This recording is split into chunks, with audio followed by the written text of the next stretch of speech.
হঠাৎ আহিল ঘৰত আলহী। নমস্কাৰ, মই ভাৰ্বি। আজি ভিডিঅ'টো বনাইছোঁ মই এটা দিন কেনেকৈ পাৰ কৰিলোঁ চাওঁ আহকচোন।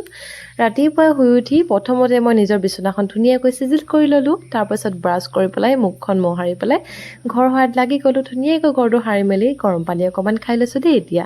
তাৰপিছত এয়া দেখিছেনে, মা চাহ আনি দিলে। মা আৰু মই ধুনীয়াকৈ চাহ খাই মেলি মই এতিয়া গা ধুবলৈ ওলালোঁ।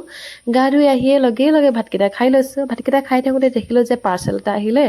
চ' এয়া আপোনালোকক বেলেগ এদিনা দেখাম। তাৰপিছত একেবাৰে দুপৰীয়া বৰমা আহিলে। বৰমা আৰু মই চাহ খালোঁ। চাহ খাই হোৱাৰ পাছতে এয়া দেখিছেনে আলহী আহিল। আলহী মানে পেহী আৰু খুৰীৰ পেহা আহিছে।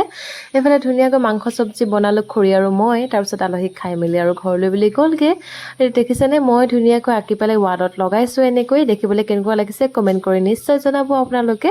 তাৰপাছতে সন্ধিয়া হৈ গ'ল। কাপোৰ চাপোৰ অলপমান জাপিবলগীয়া আছিলে। জাপি মেলি কৰি মেলি একেবাৰে ভাত বনাবলৈ বুলি গ'লোগৈ।